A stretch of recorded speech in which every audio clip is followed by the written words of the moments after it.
Hey guys, welcome back to another episode of the Mind Muscle Connection podcast. Today is a solo episode, and I have a topic I want to dive into, and that topic is why you struggle to build muscle if you enjoy/have a cardio or endurance background.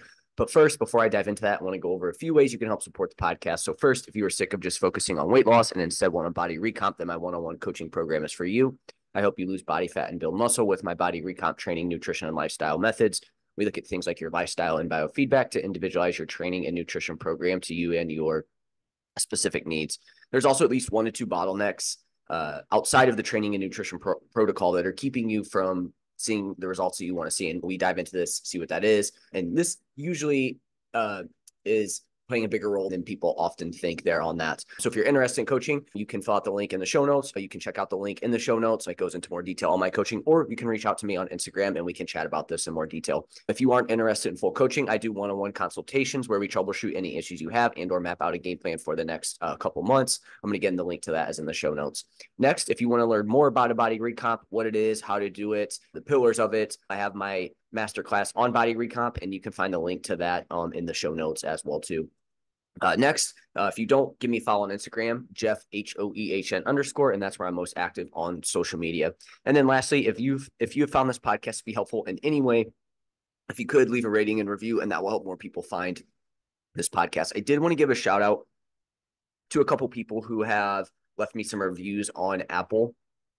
I really appreciate it. So first, just from a couple weeks ago, we had the real Luke Skywalker. Appreciate you listening to the podcast. Appreciate you filling out this or giving a review on the podcast. I'm glad this podcast has been able to help you. So I really appreciate that. But I wanted to give a shout out to you for listening and for the review. And I'm glad that this information that you've gained from this podcast has been helpful.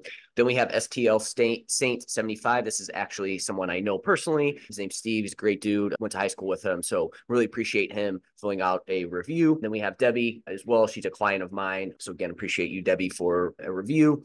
And then we have Linda. She's also a client. Again, really appreciate her filling out a review. Then we have RMG Fit. Appreciate you giving a review as well. And then we have, and so those are the main ones on there on that. So again, appreciate everybody who's filled out reviews. Love to get more. Give me feedback on the podcast and whatnot there. And I will give you a shout out as well on the podcast. So appreciate everybody who listens. Now, with that out of the way, let's dive into today's topics. Again, why you struggle to build muscle if you enjoy/have a cardio or endurance background. So I want to go over this, and then I want to go over a little case study with a client that I have. So first, it's important for you to choose which of these pursuits are the most important, because that is going to factor into all future decision-making, right?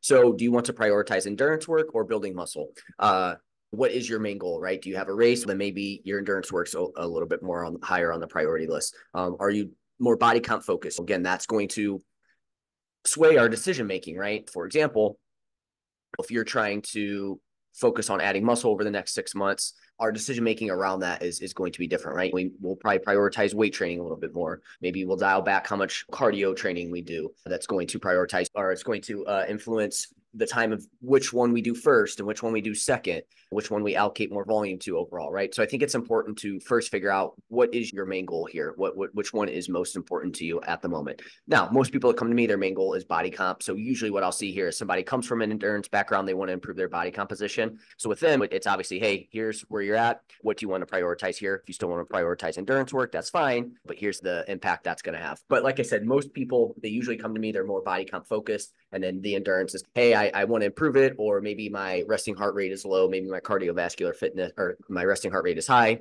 or my cardiovascular fitness is just not great, and I want to improve that, but my main goal is body composition. I also think it's okay to have periods of time where one is more important than the other, but you never fully let go of one for the other. So for example, let's say you come in and you have an endurance background, but you want to, for the next 6 months, your focus is on adding muscle. So again, like I said, we do less endurance work and we would do more weightlifting in that process. And then maybe after that, it's like now you have some runs coming up. So then the next 6 to 12 months, you focus a little bit more on endurance, less weightlifting, but we maintain that muscle and more endurance work there on that. So I don't think it has to be this like, oh, hey, body comp is number one, muscle building is number one, therefore endurance is always going to be number two. I think you can flip flop back and forth. And the key is figuring out how to be able to maintain each of those adaptations so that whatever progress you have made, you don't lose in that process. Now, in saying that, I think if you're somebody who does these really long endurance events, there's probably going to be some muscle loss in the process. Our goal there would be to minimize that as much as possible, but also realize that that's, again, that situation where maybe you periodize what's most important. But for most people I work with, and somebody who's just, hey, maybe they run a marathon every once in a while, maybe they do half marathons. For somebody like you, like the chances of you losing muscle, as long as you're being smart about what you're doing, is slim to none, right? It's really only on those like really extreme endurance events or competitions that you would be at a little bit of a higher risk there with that. So let's dive into why, if you come from this background here of this, why maybe you struggle to build muscle. So the first is poor strength / muscle building training. Someone with an endurance background typically likes to feel their heart rate get up and feel more exhausted from exercise, right? You aren't going to have that out of breath feeling that you get from endurance training. So it's going to be a little bit different. We're not trying to get you to just feel like systemically just tired, right? That's usually what you get when you run long distances. You have a more endurance background, as you do get to that point to where like you get your heart rate high, you just really feel super systemically fatigued overall, and it's going to be a little bit different, right? You're lifting that feeling needs to be a little bit different. It's not going to be that same out of breath feeling. It's just, and again, somebody who has always weight trained, again, the endurance side of things, that's going to be a little bit of a different feeling as well too, right? I feel like it's going to be a little bit more mental toughness. It's going to be really pushing through that discomfort. Now there is some carryover, right? Because I do think one, there's going to be some mental toughness that you need to have to push through hard sets. And I also think that you have to get uncomfortable and push through some uncomfortableness in order to build muscle, but it is just slightly different there.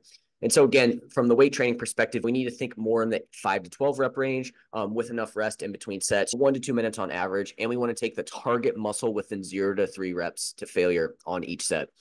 So again, a lot of times, what somebody will do is they'll like, hey, I want to improve my endurance. So I'm going to do like higher rep sets. I'm going to get my heart rate up in my training. That's going to help me build muscle. It's going to also help me build my cardiovascular health. And unfortunately, it doesn't work that way. You are going to get some sort of muscle stimulus from that. You're also going to get some sort of cardiovascular stimulus, but they're both very watered down at that point. So you're better off, hey, to improve your cardiovascular fitness, that needs to be dedicated cardio training. For your muscle building fitness, it needs to be dedicated muscle building training. And that's where this kind of 5 to 12 rep range comes in. And I think this works well for somebody with an endurance background because their body's very good at being able to like push off fatigue, right? Like they're able to handle that stress with that. And so it's what ends up happening when I feel like this particular avatar does say sets of 12, 15 or higher, is that they never really take the target muscle close to failure because they're just able to push through that, and they just have to do so much to get to that point. And unfortunately, with these higher rep sets, you typically need to really push close to failure for it to be productive from a muscle building standpoint. So this is where we can go into this 5 to 12 rep range, and it's different stimulus, right? It's a little bit heavier loads. It's just a different stimulus on the muscle, and you can also be a couple reps away from failure, and you're probably going to get a good muscle building stimulus from that there on that. Whereas like these higher rep sets, you really have to push close to failure, and it can just be very challenging to get to that point right there on that. So this is why I'm a bigger fan, like for this type of person, somewhere in between that 5 to 12 rep range is going to be key there. But again, also making sure you take that target muscle close to failure. We don't want your cardiovascular system to be the limiting factor. We don't want other muscle groups to be the limiting factor. We want that target muscle to be the reason why you have to stop that set short there on that. There with that. That's a big thing, right? Just maybe you have an endurance background and you do some weight training, but again, maybe it's like it's in the 15 to 30 rep range. Maybe you're not taking the target muscle close to failure. Maybe you're just trying to get your heart rate up there on that, thinking that it's going to help with your endurance training. And then also maybe you just don't rest enough in between sets there on. That's probably the big one too, is like making sure you rest enough in between sets. I'm a fan of making sure that, hey, maybe we have some methods or some period of time where we do shorter rest training for muscle building. But again, for this specific avatar, it's probably better to rest a little bit longer and focus more on the mechanical tension side of things versus trying to get that shorter rest, higher rep stuff there on that. Another number 2 for why this avatar struggles to build muscle is too much high intensity cardio work. So the next big issue is too many people do too much like higher intensity cardio work. And this is where maybe the zone 2 stuff got a little popularized, was like, hey, with the zone 2, it's, hey, that heart rate is not super high, but it's also not low. It's also not super low. It's in that area where, hey, this is going to be great from an overall aerobic standpoint. You're going to be able to build your aerobic base there with that. And so again, there's nothing wrong with higher intensity cardio training where you get your heart rate up. It's just the more you do, the less that we want to be we want more lower intensity stuff, right? We need it to make up a bigger chunk if you're trying to get high volumes of cardiovascular training in. And the biggest reason is because this type of training can get the endurance adaptations. It has less overall fatigue, which means that you can push weight training. Because if we are always in this high fatigue state, your body's going to spend more time recovering and it's not actually going to adapt. So again, this is where people struggle to build muscle when they have endurance background, is they just do too much high intensity work, right? They're not being smart about how they manage their training intensity and training program, right? It's, oh, hey, I'm going to run. This is going to be my quickest run. This is going to be in a certain amount of time, and I'm not going to worry about that, anything else. And again, I don't think there's anything wrong with doing that from time to time. You probably need to do that. But again, if that makes up all your like cardio training, again, I think from a body comp standpoint, you're going to be challenged there. And I think you could probably even improve your cardio programming and you could probably improve your cardiovascular fitness by incorporating lower intensity type stuff. Like I said, this doesn't mean you only ever do zone 2 work, but less should be in those higher heart rate zones the more you do there with that.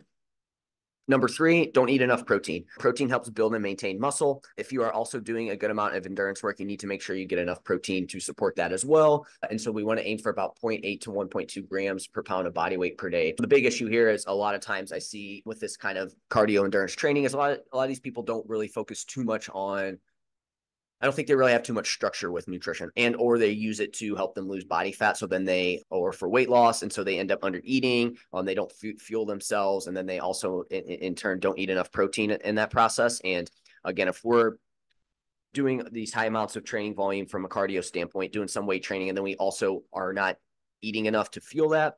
And again, how do you know if you're not eating enough to fuel that? That's if you ever start running intensely, or maybe you get ready for a marathon and you start to see your body weight trend down, you're in a calorie deficit there. And again, if we can combine that with low protein, not great weight training, that's a recipe for not maintaining your muscle and potentially losing muscle in that process there on that. So we need to make sure we get enough protein as well too. Number 4, don't eat enough overall and or nutrient dense foods. So again, we need to make sure you're eating enough food regularly. Because you're expending so much energy through endurance and weight training, you need to make sure you aren't always in an energy deficit.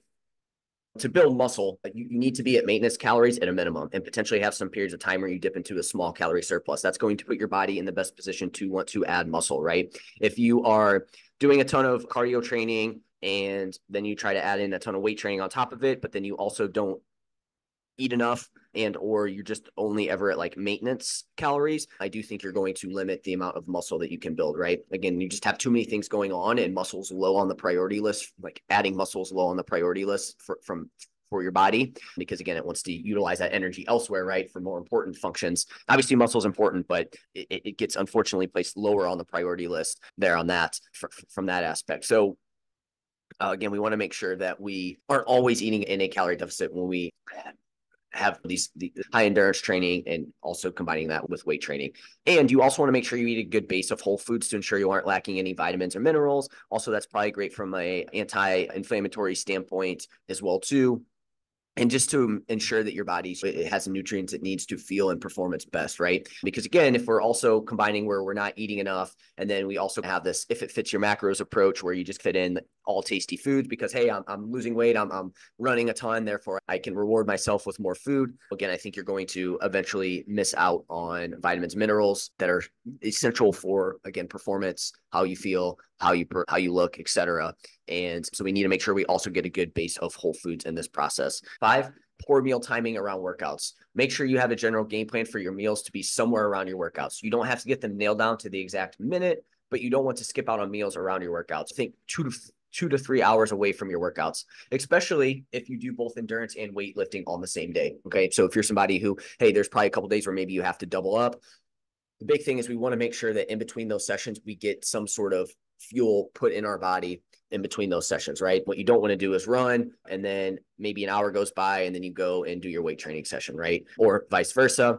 And even outside of that, even if you're not training both on the same day, it's still a good idea to make sure that within 2 or 3 hours before you're getting some food in and 1 to 3 hours afterwards. If you can't eat beforehand, that's not recommended. I understand that stuff happens. We have other constraints outside of training and nutrition that we need to account for. So if you are somebody who that works best for you to wake up, go work out, that's fine. Just make sure then you have to place a higher priority on getting some food in within 30, 60, 90 minutes after your training session there in that situation.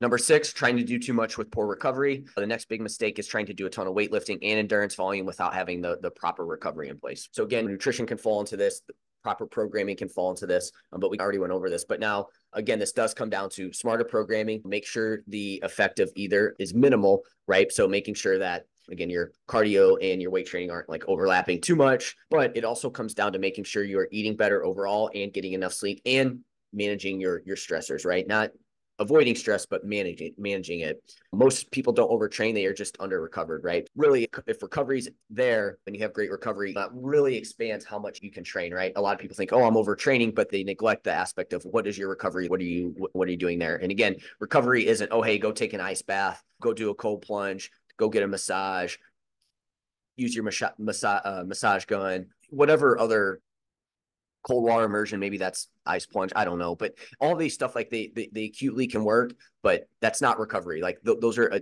what I'm saying is like that's at the top of the pyramid, right? You need to make sure things like sleep, stress, nutrition, proper training, again, smart programming is in place first, and then those are icings on the cake there with that. So again, a lot of people like hear that and they're like, oh, what do you have against cold water immersion? Or what do you have against massage guns? What do you have against massage? And I don't have anything against those. Those are additive things. They're almost like supplements for recovery in a way, but you need to make sure your basis is down and your big rocks are covered for a recovery standpoint. So again, people try to just do a ton of training volume. They try to do a ton of running. And then on top of it, their nutrition sucks. They don't sleep well. Their stress management techniques are awful, right? And their programming is just off. And again, it's not that running's bad for you. It's not that cardio is bad for you. It's not going to hurt your gains. It's not that on the flip side, weight training is bad for you. It's just that you don't have the recovery in place there. So you need to make sure that's in place. And then the last one here is just not taking any lighter leaks from endurance or weight training. So this is similar to making sure you're recovered, but if you always go 100% week after week, your injury risk will increase and performance will suffer in both. Take periods of time to drop either volume or intensity for both endurance and weight training. Again, you don't have to do this all the time. See which one fatigues you more. Again, maybe every 6 to 8 weeks, you do less volume from a weight training perspective. Maybe you lower intensity slightly, aka a deload week, and then you do the same thing from an endurance standpoint. Maybe you're just doing less intensity. Maybe you're doing one less day. Maybe you're just dropping that volume down slightly. Whatever it is, just make sure you take some sort of lighter week from time to time. Because again, if we just try to go 100% for months on end, your body's eventually going to take a deload for you. So I wanted to go over my client Jack. So he had an endurance background, and his kind of when he came to me, he wanted to build muscle, but he wasn't putting on muscle as he would like. He had done races in the past. He liked to run and whatnot there. We had a full-time job as a dentist, being a husband. He wanted to maintain some social life. And so it was important to figure out how we can make everything work so he could still run while building more muscle. And some of the things we really worked on him was getting him on a better strength training routine, right? I know at some periods of time we were up to 4 days. Some periods of time we were up to 3. We were at 3 days. It just depended on what was going on with him and how much running he wanted to do. Again, we worked on protein, making sure he got in enough protein. That was super important because, again, his protein was low. And for his goals, he needed to make sure protein was a little bit higher. The next thing we did was we made sure that he was eating enough.